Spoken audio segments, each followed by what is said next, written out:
અંગ્રેજી શીખવાનો પહેલો દિવસ, સ્પોકન ઇંગ્લિશના કરોડો વાક્ય બનાવવાની ટ્રીક, ઇતિહાસમાં યુટ્યુબમાં પહેલીવાર, ચોકડી ગુણાકાર. તમે ક્યાંય જોયું હશે નહીં. આ ટ્રીકથી ઘરે બેઠા કરોડો વાક્ય બને છે. અંગ્રેજી શીખવાનો પહેલો દિવસ. એ પહેલા આપણી ચેનલમાં દરરોજ રાત્રે 9 વાગે હસતા હસતા ગુજુ કાઠિયાવાડી અંદાજમાં વિડીયો આવે છે. સ્પોકન ઇંગ્લિશના વાક્ય છે ને, એ એક પ્રકારના આજ્ઞાર્થ વાક્ય હોય છે. હવે આજ્ઞાર્થ વાક્ય કોને કહેવાય? આજ્ઞાર્થ વાક્ય એટલે કે બોલનાર વ્યક્તિ સામેવાળી સાંભળનાર વ્યક્તિને સલાહ, સૂચન, વિનંતી, ધમકી, ચેતવણી, આદેશ, હુકમથી કોઈ ક્રિયા કરવાનું કહે અથવા કરવાનું ન કહે. અને આમાં કરતા એટલે ક્રિયા કરનાર વ્યક્તિ ઇનબિલ્ટ હોય છે. જસ્ટ એક્ઝામ્પલ, એક વ્યક્તિ બોલતા હોય, એક સાંભળતા હોય કે સીટ, કોઈક બોલ્યું સીટ ડાઉન, બેસી જાઓ, તો કોઈક બોલતું હોય, સામેવાળું વ્યક્તિ કોઈક સાંભળતું હોય, તમે જોજો સીટ ડાઉન, બેસી જાઓ, સ્ટેન્ડ અપ, ઊભા થાવ, કમ હિયર, અહીં આવો, ગો ધેર, ત્યાં જાઓ. આ પ્રકારના વાક્યમાં કરતા ઇનબિલ્ટ હોય છે.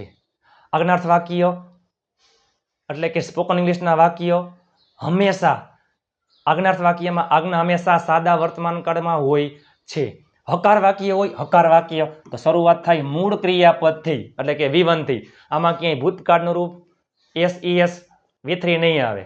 નકાર વાક્ય હોય તો મૂળ ક્રિયાપદની આગળ શું આવી જાય? ડોન્ટ. ડોન્ટ શું કામ આવ્યું? અહીંયા ડીડ અથવા ડઝ કેમનું આવ્યું? તો યાદ કરો, હંમેશા સાદો વર્તમાન કાળ એટલે ડુ અથવા ડઝ આવતું હોય, ડીડ તો આવે જ નહીં. ડીડ સાદા ભૂતકાળમાં આવે. તો હવે પ્રશ્ન થયો ડુ કે ડઝ? તો યાદ કરો. ને આજ્ઞાર્થ વાક્યમાં આજ્ઞા સામેવાળા વ્યક્તિને આપવામાં આવે છે. સામેવાળો વ્યક્તિ, સામેવાળો વ્યક્તિ કેમાં આવે? તું અથવા તમે એટલે યુ. યુમાં શું આવે છે? ડુ. બરાબર. હકાર વાક્ય હોય તો શરૂઆત થાય મૂળ ક્રિયાપદથી. નકાર વાક્ય હોય તો શરૂઆત થાય ડોન્ટ થી. ચેલેન્જ, આવી ટ્રીક તમે ક્યાંય જોઈ હશે નહીં. સ્પોકન ઇંગ્લિશના કરોડો વાક્ય બનાવવાની ટ્રીક, ચોકડી ગુણાકાર, પાછળથી ભાષાંતર થાય. ઇતિહાસમાં યુટ્યુબમાં પહેલી વાર. ચલો થઈ જાવ તૈયાર. હકાર વાક્ય, નકાર વાક્ય. વિડીયોના અંત સુધી જોડાયેલા રહેજો. હું તમને અંતે વાક્ય આપીશ. મારા સાથે આવો. આવું એટલે કમ, સાથે એટલે વિથ, મારી સાથે એટલે વિથ મી. મારા વાલા મિત્રો અહીંયા યાદ રાખજો, વિથ પ્રિપોઝિશન છે. About, before, after, with, for. કોઈ પણ પ્રિપોઝિશન પછી હંમેશા કર્મ વિભક્તિ આવે છે. કમ વિથ આઈ નહીં, કમ વિથ મી. અને કોઈ પણ પ્રિપોઝિશન પછી કર્મ વિભક્તિ આવે છે અને પ્રિપોઝિશન પછી ક્રિયાપદ આવતું હોય તો ક્રિયાપદને ING લાગે છે. આ જ વાક્ય નકારમાં જોવા જઈએ. મારી સાથે આવતા નહીં, નકાર વાક્ય છે તો ડોન્ટ. કમ એટલે આવું, વિથ એટલે સાથે, વિથ મી. આમાં કોઈ ક્રિયા તમે જોઈ શકો છો. આવો, મોકલો, જાઓ, કરાવો, આવો, બનાવો, આ બધા ક્રિયાપદ છે. આમાં કોઈક બોલતું હોય, કોઈક સાંભળતું હોય. સલાહ, સૂચન, આદેશ, હુકમથી કોઈ ક્રિયા કરવાનું કહે કે મારી સાથે આવો, કમ વિથ મી. અથવા ક્રિયા કરવાનું ન કહે, મારી સાથે આવતા નહીં, ડોન્ટ કમ વિથ મી. ચાલો, મને મોકલો, મોકલવું એટલે સેન્ડ, મને એટલે મી. ક્રિયાપદ પછી કર્મ આવે. મને મોકલતા નહીં, નકાર વાક્યમાં ડોન્ટ, મોકલવું એટલે સેન્ડ, મને એટલે મી. મને પૂછો, આસ્ક મી, મને પૂછતા નહીં, ડોન્ટ આસ્ક મી. મને મદદ કરો, હેલ્પ મી, મને મદદ કરતા નહીં, ડોન્ટ હેલ્પ મી. મને આપો, ગીવ મી, મને આપતા નહીં, ડોન્ટ ગીવ મી. મને કયો, ટેલ મી, મને કહેતા નહીં, ડોન્ટ ટેલ મી. મારી સાથે રમો, પ્લે વિથ મી. મારી સાથે રમતા નહીં, ડોન્ટ પ્લે વિથ મી. મારા માટે આવો, કમ ફોર મી. મારા માટે આવતા નહીં, ડોન્ટ કમ ફોર મી. મારા પહેલા આવો, come before me. Come after me, don't come before me, don't come after me. કરોડો વાક્ય. એકલા જાઓ, જાવું એટલે ગો, એકલું એટલે અલોન. એકલા જાતા નહીં, નકાર વાક્યમાં ડોન્ટ, જવું એટલે ગો, એકલા એટલે અલોન.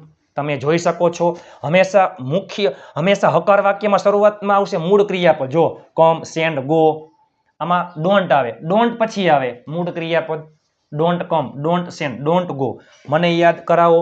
આપણે ખુદ જાતે યાદ કરતા હોય તો રિમેમ્બર, બીજા લોકોને યાદ કરાવતા હોય તો રિમાઇન્ડ, અથવા બીજા લોકો આપણને યાદ કરાવતા હોય તો રિમાઇન્ડ.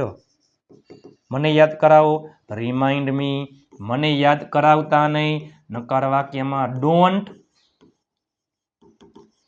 Remind me. ગાડી લઈને આવો, આવું એટલે કમ. ગાડીથી ગાડી દ્વારા, ગાડીથી, ગાડી લઈને આવો. કોઈ પણ વાહનની મુસાફરી આવતા હોય અથવા જતા હોય ત્યારે એમાં આવે છે બાય. Come by car. ગાડી લઈને આવતા નહીં. Don't come by car. આમાં કમ બાય કાર. ભજીયા બનાવો. બનાવવું એટલે મેક. ભજીયા એટલે ફ્રીટર્સ. ભજીયા બનાવો, મેક ફ્રીટર્સ. ભજીયા બનાવતા નહીં. નકાર વાક્યમાં ડોન્ટ મેક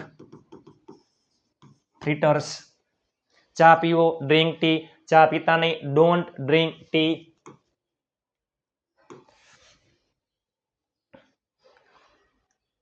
વહાલા મિત્રો,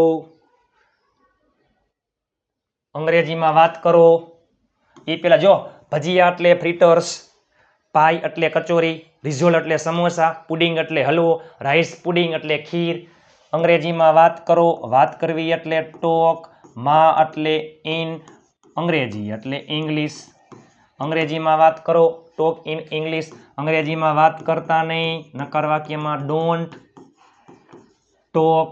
માં એટલે ઇન ઇંગ્લિશ. તેને પૂછો. પૂછવું એટલે આસ્ક. તેને છોકરો હોય તો કર્મ વિભક્તિમાં આવે. હિમ છોકરી હોય તો હર. તેને પૂછતા નહીં તો ડોન્ટ આસ્ક હિમ. ત્યાં ચાલો. ચાલુ એટલે વોક. અહીં એટલે હિયર. ત્યાં એટલે ધેર. ત્યાં ચાલો, વોક ધેર. ત્યાં ચાલતા નહીં. Don't walk there. રૂપિયા ચૂકવો. ચૂકવવું એટલે પે. રૂપિયા એટલે મની.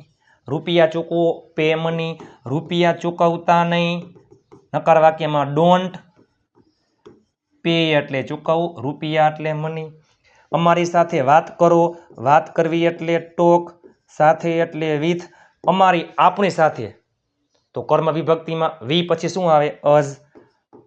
અમારી સાથે વાત કરતા નહીં. નકાર વાક્યમાં ડોન્ટ ટોક વિથ અઝ. તમે જો તો ખરા વહાલા મિત્રો,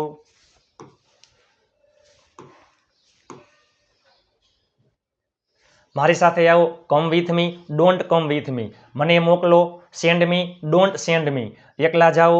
ગો અલોન. એકલા જાતા નહીં. Don't go alone. મને યાદ કરાવો. Remind me. મને યાદ કરાવતા નહીં. Don't remind me. ગાડી લઈને આવો. Come by car. ગાડી લઈને આવતા નહીં. Don't come by car. ભજીયા બનાવો. Make fritters. ભજીયા બનાવતા નહીં. Don't make fritters. અંગ્રેજીમાં વાત કરો. Talk in English. અંગ્રેજીમાં વાત કરતા નહીં. Don't talk in English. તેને પૂછો. આસ્ક હિમ. તેને પૂછતા નહીં. ડોન્ટ આસ્ક હિમ. ત્યાં ચાલો. Walk there. ત્યાં ચાલતા નહીં. Don't walk there. રૂપિયા ચૂકવો. Pay money. રૂપિયા ચૂકવતા નહીં. Don't pay money. અમારી સાથે વાત કરો. અમારી સાથે વાત કરો. Talk with as. અમારી સાથે વાત કરતા નહીં. Don't talk with as. Don't talk with as.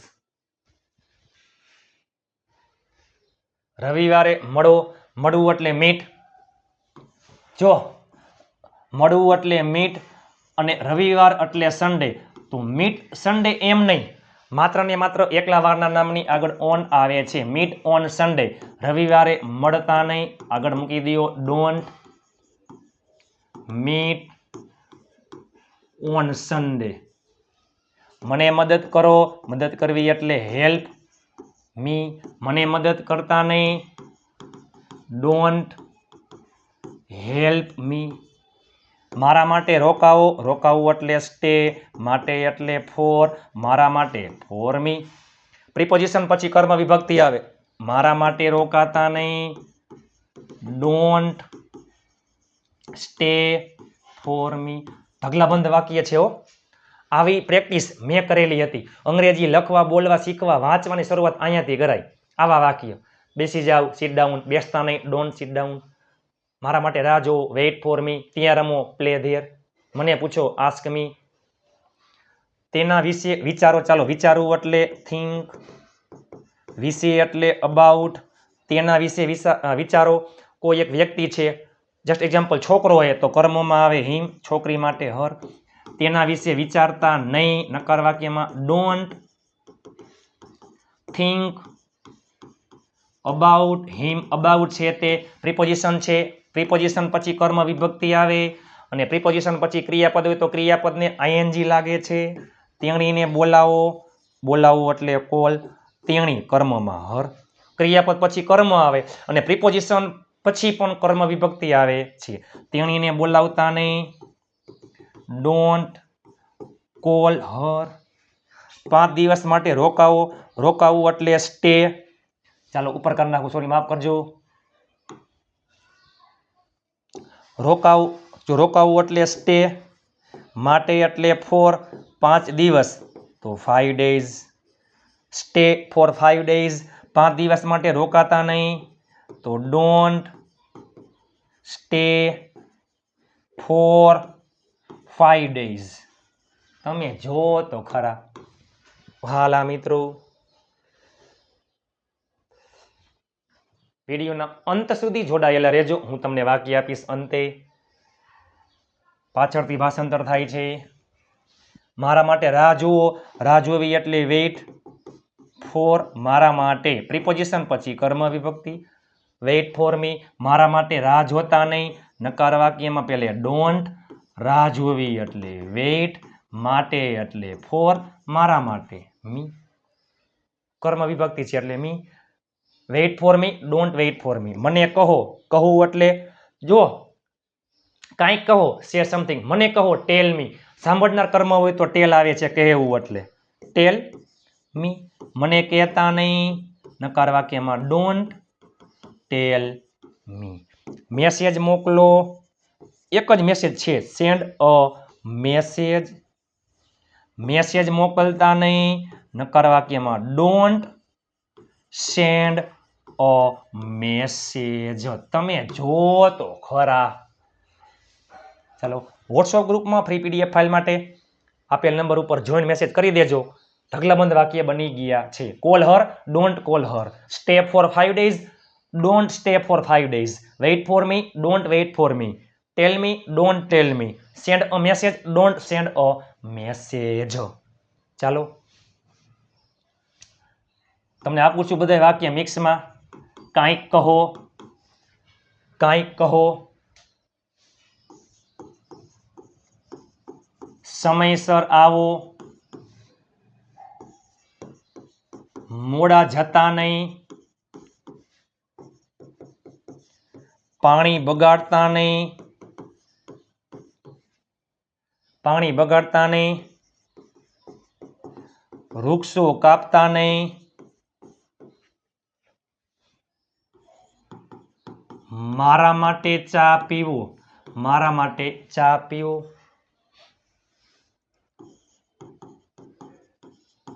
મારા પહેલા જતા નહીં, મારા પહેલા જતા નહીં, શીખવા માટે આવો.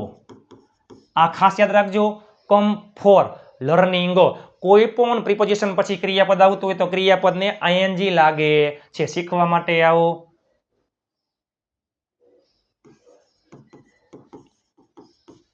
ખાવા માટે બેસો. વહાલા મિત્રો, ચાલો આ તમામ કંઈક કહો, સમયસર આવો, મોડા જતા નહીં, પાણી બગાડતા નહીં, વૃક્ષો કાપતા નહીં, મારા માટે ચા પીવો, મારા પહેલા જતા નહીં, શીખવા માટે આવો, ખાવા માટે બેસો. ચાલો આ 8-9 વાક્ય તમે નીચે ઇંગ્લિશમાં કોમેન્ટ કરી નાખજો. સ્પોકન ઇંગ્લિશના કરોડો વાક્યો પાછળથી ભાષાંતર થાય. આપણી ચેનલમાં દરરોજ રાત્રે 9 વાગે હસતા હસતા ગુજુ કાઠિયાવાડી અંદાજમાં વિડીયો આવે છે. ચેનલને સબસ્ક્રાઇબ કરવાનું ભૂલતા નહીં. 5 ગ્રુપમાં શેર કરવાનું ભૂલતા નહીં. ટૂંક સમયમાં જોરદાર પીડીએફ ફાઇલ ફ્રી આવી જશે. તમને વિડીયો કેવો લાગ્યો નીચે કોમેન્ટ કરી નાખો. ઘરમાં રહેલા તમામ ફોનમાંથી ચેનલને સબસ્ક્રાઇબ કરી લેજો. નીચે કોમેન્ટ કરી નાખો તમને વિડીયો કેવો લાગ્યો. હવે આવા વાક્ય ઢગલાબંધ બને, બરાબર. છાપું વાંચો, રીડ અ ન્યૂઝપેપર. અંગ્રેજીમાં વાત કરો, ટોક ઇન ઇંગ્લિશ. અંગ્રેજીમાં પૂછો, આસ્ક ઇન ઇંગ્લિશ. અંગ્રેજીમાં લખો, રાઇટ ઇન ઇંગ્લિશ. અંગ્રેજીમાં ટાઈપ કરો, ટાઈપ ઇન ઇંગ્લિશ. અંગ્રેજીમાં વાંચો, રીડ ઇન ઇંગ્લિશ. થઈ જાવ તૈયાર. તમને વિડીયો કેવો લાગ્યો? હકાર વાક્ય હોય તો શરૂઆત થાય છે મૂળ ક્રિયાપદથી. નકાર વાક્ય હોય તો શરૂઆત થાય છે don't. Come here, don't come here. Go there, don't go there. Play there, don't play there. નીચે કોમેન્ટ કરી નાખો તમને વિડીયો કેવો લાગ્યો. ચાલો મળીએ આવતીકાલે નવા વિડીયો સાથે. ત્યાં સુધી જય હિન્દ, વંદે માતરમ મારા વહાલા મિત્રો.